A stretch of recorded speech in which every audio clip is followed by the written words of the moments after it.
आप कहते हैं कि हम टेंशन में हैं महाराज जी, बड़ी टेंशन है, टेंशन भी है, और आप कहते हैं कि हमारी गाड़ी भगवान चला रहे हैं, हमें भगवान पे भरोसा है। या तो भरोसा होगा या तो चिंता होगी, दोनों एक साथ कभी नहीं हो सकते, है ना। गाल भी फूल जाए, ठहाका भी लग जाए, दोनों एक साथ नहीं हो सकते। या तो टेंशन है, आपको टेंशन है तो भरोसा नहीं है, और भरोसा होगा तो फिर चिंता नहीं होगी। आप लोग क्यों नहीं भगवान पे भरोसा करते, क्यों नहीं भगवान पे विश्वास करते? महाभारत के युद्ध से क्यों नहीं सीखते? जैसे अर्जुन ने अपनी गाड़ी भगवान को सौंप दी, क्यों ना आप लोग भी अपने जीवन की गाड़ी भगवान को सौंप कर निश्चिंत हो जाओ, जो करेंगे भगवान करेंगे।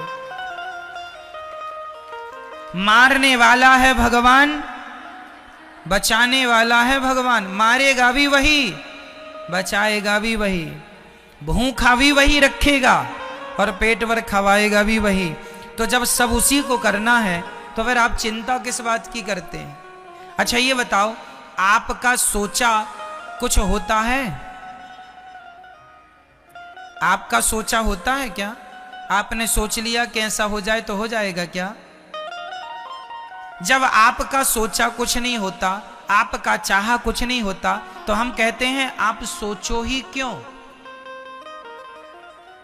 क्यों सोचना है? सब भगवान कर रहे हैं, उन्हीं को करने दीजिए, हम तो देखो निमित्त मात्र हैं। बार बार मैं इन शब्दों को दोहराता हूं ताकि आपको किसी भी प्रकार से समझ में ये बातें आ जाएं। हमारी सफलता के जिम्मेदार कौन है? भगवान चाह रहे हैं कि आप जीत जाएं, इसलिए जीत गए। यदि आप हार गए हैं, असफल हैं, तो ये सोचो कि ये भी ईश्वर की मर्जी है। उसकी मर्जी में यदि चलो वो मुझे असफल ही रखना चाहता तो मैं उसकी मर्जी में खुश रहूं। जैसे भगवान रखें, जैसे रखें राम जी, रहना चाहिए, और सीताराम सीताराम कहना चाहिए। हर हाल में खुश रहने की आदत बनाओ, टेंशन मुक्त रहो, चिंता मुक्त रहो। जो करेंगे भगवान अच्छा करेंगे। एक पिता को चिंता होती है, महाराज मेरी बेटी सयानी हो गई है, बताओ मैं शादी करूं, लड़का ही नहीं मिल रहा है, महाराज जी बड़ी टेंशन है, बेटी का विवाह कैसे होगा? भाई लड़का देखो तो मन लगा के, कर्म तुम करो मन लगा के, चिंता ना करो, जब समय होगा अपने आप हो जाएगी। तुम कर्म करते रहो लेकिन चिंता ना करो। आप लोग चिंता करने लग जाते हैं। भैया को जगाइयो जरा। चिंता नहीं, चिंतन करना है। क्या करना है? क्या करना है मेरी मां? चिंतन। जो करने वाले हैं वो कौन है करने वाला? पितामह भीष्म ने प्रतिज्ञा ले ली, कल के युद्ध में पांडवों को मार डालूंगा। ये प्रतिज्ञा किसने ली थी महाभारत में? भीष्म पितामह ने। द्रौपदी दौड़ी दौड़ी रात्रि के 11 बजे आई, अरे कन्हैया सुन रहे हो, मेरे पतियों को मारने की प्रतिज्ञा पितामह ने ली है, बताइए मैं क्या करूं? भगवान बोले तू जान, तेरे पति जाने मैं क्या करूं, मैं तो युद्ध लड़ ही नहीं रहा हूं। द्रौपदी बोली मेरे पतियों की, पितामह की प्रतिज्ञा कभी अधूरी नहीं होती, पितामह सदा अपनी प्रतिज्ञा को पूरी करते हैं। हे दीन बंधु, हे दीनानाथ, हे नंद नंदन, हे श्याम सुंदर, मेरे पतियों की रक्षा कीजिए। भगवान बोले चलो अर्जुन से बात करते हैं। अर्जुन के पास गए तो अर्जुन बढ़िया खर्राटे दे के सो रहे थे, खर्राटे मार रहे थे, बढ़िया गहरी नींद में सो रहे थे अर्जुन। भगवान ने जगाया, अर्जुन जागो। अर्जुन ने कहा क्या हुआ, क्यों जगा रहे हो आधी रात को? भगवान ने कहा कल के युद्ध में पितामह ने प्रतिज्ञा ली है, कल तुम्हें मरना होगा, पांडवों को मारने की प्रतिज्ञा पितामह ने ली, कोई योजना बनाओ, रणनीति बनाओ, कल का युद्ध कैसे करोगे? तुम सो रहे हो। अर्जुन ने कहा कन्हैया सोने दो, आप भी सो जाओ मेरे पास, यहीं सो जाओ। भगवान बोले क्यों, तुम्हें नींद आ रही है? कल के युद्ध में, कल निर्णायक युद्ध होने वाला है। पितामह भीष्म की प्रतिज्ञा कभी झूठी नहीं होती। अपने बचाव की कोई प्लानिंग क्यों नहीं करते? अर्जुन ने मुस्कुराते हुए कहा, कन्हैया, जिसके रक्षक आप हो उस व्यक्ति को चिंता करने की क्या जरूरत है? हम तो निश्चिंत सो रहे हैं, आपके भरोसे सो रहे हैं।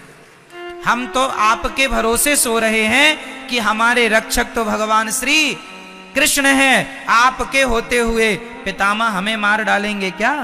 ये अर्जुन का क्या था? ये अर्जुन का क्या था? देखो, जहां विश्वास पुष्ट है, जहां विश्वास अधिक है, क्या वहां चिंता है? और जहां चिंता है मतलब वहां विश्वास। तो आप में से कितने लोगों को भगवान पर विश्वास है? यदि है तो फिर अब ये बताओ कि आप में से चिंता किस किस को है?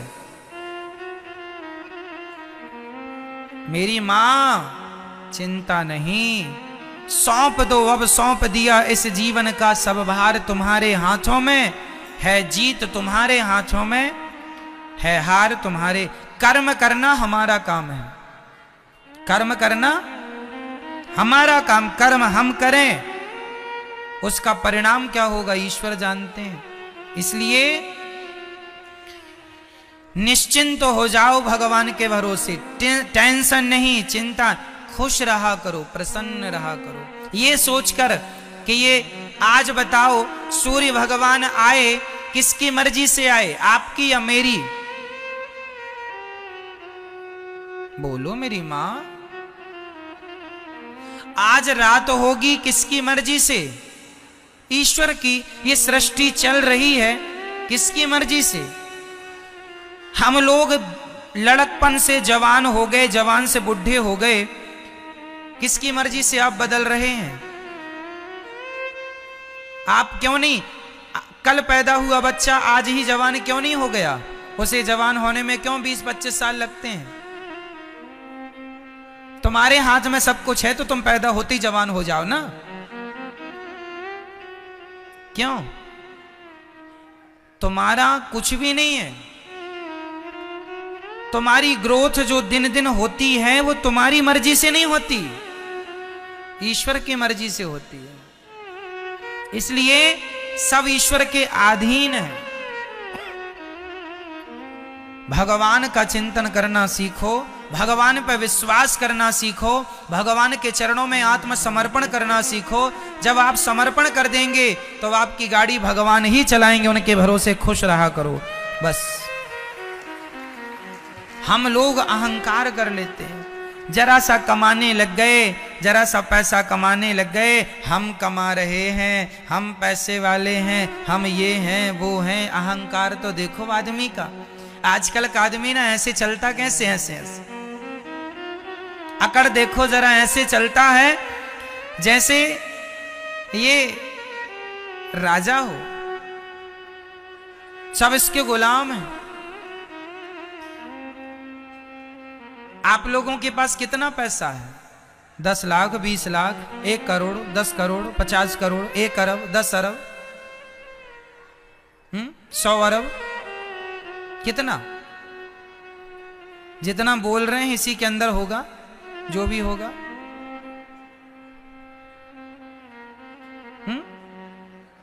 मेरी मां, रावण कितना धनवान था, उसके धन की कोई सीमा नहीं थी। सोने की लंका थी, सोने चांदी हीरे मोती के खजाने भर रखे थे। इतना बड़ा आदमी था रावण। पूछो जरा कहां गई तुम्हारी वो लंका? रावण भैया कहां गई तुम्हारी वो शान? कहां गई तुम्हारी वो अकड़? कहां गया तुम्हारा वो अहंकार? अहंकार रावण जैसों का ना टिका मेरी मां। जिनकी लंका सोने की थी तो हमारा और आपका अहंकार टिक जाएगा मैया? बोलो मेरी मां। इसलिए अहंकार ना हो। किस बात का अहंकार? आप लोगों को अहंकार है या नहीं? नहीं। मैं बताता हूं आपको अहंकार किस बात का है। ये बेटा मेरा है, मैं इसकी मां हूं, ये भी अहंकार ही है। मैं इसका पिता हूं, ये भी अहंकार ही है। ये घर मेरा है, ये भी अहंकार ही है। मैंने तुम्हें रोटी दी, ये भी अहंकार ही है। मैं ना होता तो तुम मर जाते, ये भी अहंकार ही है। इसलिए इन शब्दों का प्रयोग कभी नहीं करना चाहिए। जो बेटा आपका है, बेटी है, पति है, पत्नी है, घर है, गाड़ी है, पैसा है, ये मेरा है ऐसा ना कहा करो। ये सब कुछ भगवान का है। ईश्वर ने हमें केवल जिम्मेदारी दी है संभालने की, हम संभाल रहे हैं बस। हम मैनेजर हैं, मालिक नहीं हैं। आप किसी बच्चे की मां नहीं हो। ये जो आपका बेटा है, ये आपका बेटा है ना मेरी मां। आप कहती हो ये बेटा मेरा है, तुम केवल इसलिए तो कहती हो मेरा बेटा क्योंकि तुमने 9 महीने गर्भ में रखा है। 9 महीने गर्भ में रखने से आपने कह दिया ये बेटा मेरा है। लेकिन जिस परमात्मा ने तुम्हारे बच्चे को आंखें दी हैं, आंखों की कीमत जानते हो बाजार में कितनी होगी? आंखों के इलाज में करोड़ों रुपए लग जाते हैं। जिनके इलाज में करोड़ों लग रहे हैं उन आंखों की कीमत क्या होगी? ये अनमोल रतन है। परमात्मा ने आंखें दी, परमात्मा ने सुनने को कान दिया, परमात्मा ने चलने को पांव दिया, परमात्मा ने खाने को बोलने को मुंह दिया। सब ईश्वर ने दिया। तुमने तो केवल 9 महीने पेट में रखा। तो पेट में रखे हो इसका इतना अहंकार कि ये मेरा बेटा है। तुम्हारा बेटा पैदा होए तुरंत भगवान को सौंप दो, हे नाथ ये आपकी संपत्ति है, आपको सौंप रही हूं, ये आपका है, आप जानो, आपका काम जाने। हाँ, मैं यदि आपने मुझे मां बनाया है तो मैं इसको मां बन करके इसकी जिम्मेदारी पूरी करूंगी। इसे नहलाना, धुलाना, खिलाना, पिलाना, संस्कार देना, खड़ा करना, ये मेरी जिम्मेदारी है। जिम्मेदारी निभाओ। ये ना हो कि ये मेरा है, ना, ये सब भगवान का है। बेटी तुम्हारी नहीं, बेटा तुम्हारा नहीं, सब किसका है? सब पर किसका अधिकार है? तुम्हारा था तो छोड़ के चला गया, रोक लेते ना तुम्हारा था तो। इसका मतलब तुम्हारा तो था ही नहीं। तुमने तो झूठा अहंकार बना लिया ये मेरा है। यही बात अपने पिता को, मतलब हर बाप को याद रखनी चाहिए। कोई तुम्हारा नहीं है। जिस घर में आप रहते हो वो घर आपका नहीं। भाव ये बना के चलो कि वो घर भगवान का है। संपत्ति सब रघुपति के यहाँ, सब भगवान का है। तो फिर हम कौन हैं? हम तो भगवान के घर में किराएदार हैं, हम ईश्वर के किराएदार हैं। ये भावनाएं बन जाएं तो आप अपने घर में नहीं, आप स्वर्ग में रहेंगे, ऐसा आपको लगने लगेगा। हमारा घर स्वर्ग है। भगवत भाव से रहना सीखो तो सही। आजकल आदमी, अच्छा ये बताओ, बैंक का मैनेजर जो होता है, बैंक में यदि 1000 करोड़ रुपए रखा है तो बताइए क्या वो पैसा मैनेजर का है? बोलो मेरी मां। नहीं, वो पैसा मैनेजर का नहीं है, पर देख रेख किसकी है? देख रेख मैनेजर की है। हिसाब किताब करेगा कौन? मैनेजर। देख रेख मैनेजर की है। मैनेजर बैंक में मैनेजमेंट के लिए होता है। मैनेजर मालिक नहीं है, मालिक तो गवर्नमेंट है बैंक की। मैनेजर केवल वो मैनेजर लाखों लेता है, लाखों देता है, लेकिन लाखों लेने में और लाखों देने में उसका कुछ भी नहीं। क्यों जी? सही है। वो एक मैनेजमेंट के लिए है, उसका नहीं है, पर काम वही करता है।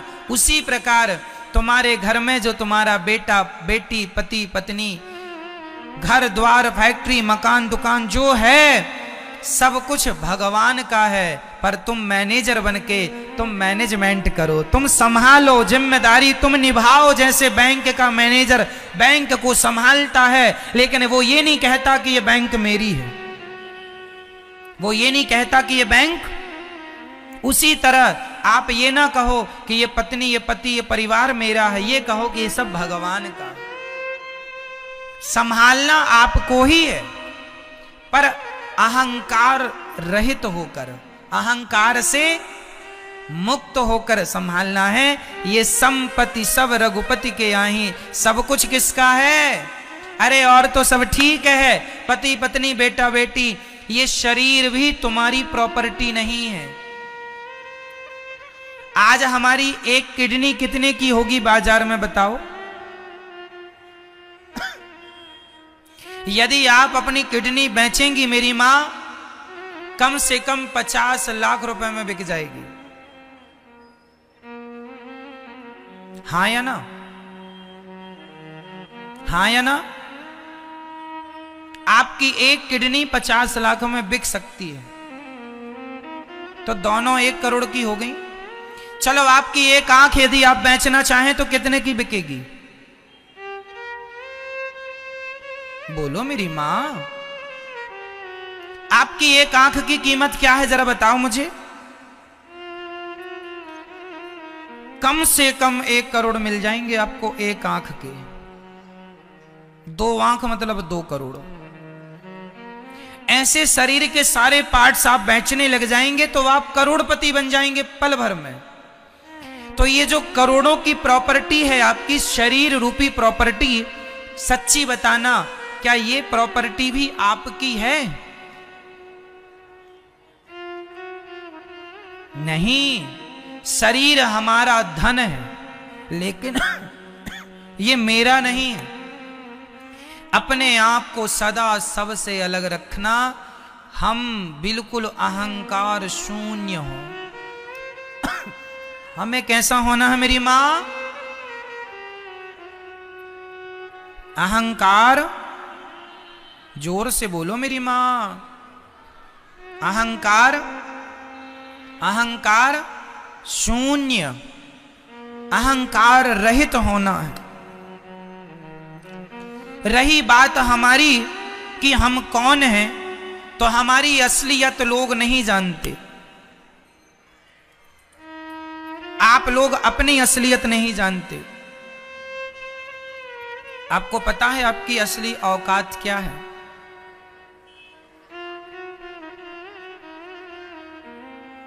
नहीं पता?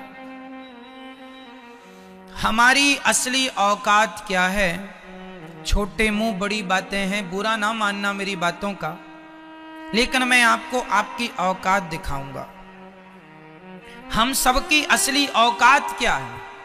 जो हम लोग बड़ी बड़ी बातें करते हैं, बड़ी बड़ी गाड़ियों में, बड़े बड़े महंगे महंगे गद्दों में लोग सोते हैं, बड़े बड़े बंगलों में लोग रहते हैं। ठीक है, आप बड़े बंगले में, बड़ी गाड़ी में, बड़े आलीशान जिंदगी जी रहे हैं, लेकिन कब तक? एक दिन आपको इन बंगलों से, इन गाड़ियों से उतरकर एक दिन अंत में एक लकड़ी की सैया पर सोना पड़ेगा, लकड़ी का बिस्तर होगा जिसे चिता कहते हैं। सही कह रहा हूं क्या मैं? हम लोग, सब लोग, चाहे अमीर हो चाहे गरीब हो, एक दिन हमारा अंतिम बिस्तर कौन है? बोलो मेरी मां, हम सबका आखिरी बिस्तर क्या है? चिता। एक दिन हम चिता पर जाएंगे और हमारे अपने आग लगाएंगे और हम धू धू करके जल जाएंगे, और जलने के बाद रह जाएगी तो केवल राख रह जाएगी, आपकी और हमारी। कहां चला गया तुम्हारा वो अहंकार? कहां गया तुम्हारा वो घमंड? मेरी गाड़ी, मेरा बंगला, मुझे जानता नहीं मैं कौन हूं? जानता हूं साहब, आज नहीं कल मुट्ठी भर राख बन जाओगे, फूंक मारने से उड़ जाओगे। ये आपकी और हमारी अंतिम औकात यही है कि हम मुट्ठी भर राख हैं, फूंक मारने से उड़ जाएंगे। आज कर लो तुम बड़ी बड़ी बातें, कर लो खूब घमंड, मैं ये हूं, मैं वो हूं, मुझे नहीं जानते, मेरी पहचान ऊपर तक है, ऐसा लोग कहते हैं। ठीक है साहब, बना लो पहचान ऊपर तक, वो सारे ऊपर वाले हवा में उड़ रहे हैं राख बन के, तुम उन्हीं के भरोसे हो ना। इसलिए हमारी असली औकात हमारी मुट्ठी भर राख बनना है। इसलिए हम अहंकार ना करें, शांति से जीवन जिएं। थोड़ा अपमान हो सह लो, थोड़ा सम्मान हो मस्त रहो, खुश रहो, ना अपमान में उलझो ना सम्मान में उलझो, भगवत चिंतन करते रहो। श्रीमन्नारायण चरणौ शरणम शरणम प्रपद्ये श्रीमते नारायणाय नमः। हे श्रीमन्नारायण, हम आपके चरणों की शरण ग्रहण करते